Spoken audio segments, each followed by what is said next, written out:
For this video, I'm going to talk about Vancouver and New Caledonia and the settlements there.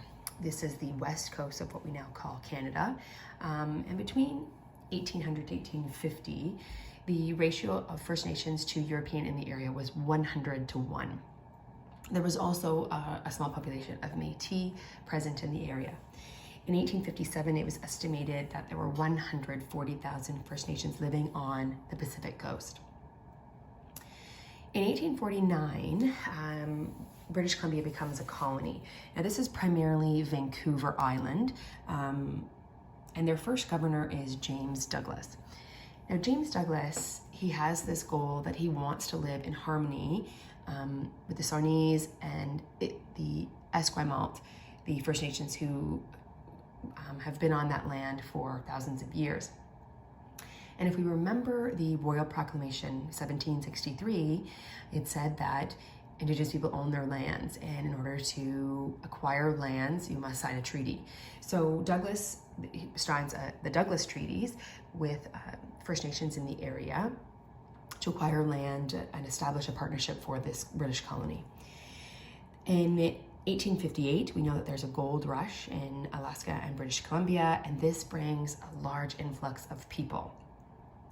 And these people are primarily there for gold.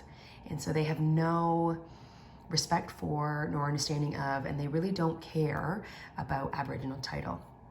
So they are setting up communities, they're building, they're destroying land, they are poisoning water without knowledge or really even care of the First Nations who make use of that land and need that water.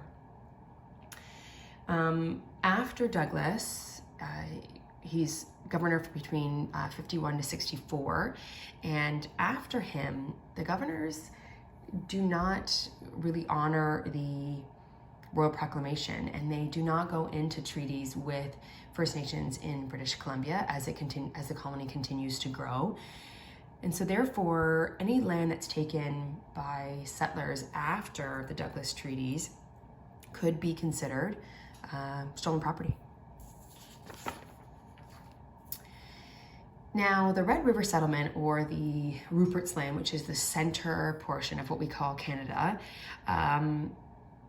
is not really an official colony, and there's sort of a very diverse population there. This is a very strong foundation of the Métis nation, and we think about Métis being the children of European settlers, often French settlers, with First Nations women. And so right from the beginning, the culture, the Métis culture, is grounded in a combination of European and First Nation tradition. And so in Rupert's Land, you have Métis population, Scottish population, any retired Hudson's Bay Company workers, and they continue with this blending of European and Métis traditional ways of knowing and doing, and they do it well.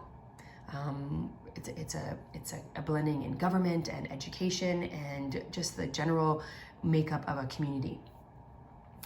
In the 1850s, we see a decline in available land in the Atlantic colonies, and people start to move westward because they know at Rupert Land there's vast land available.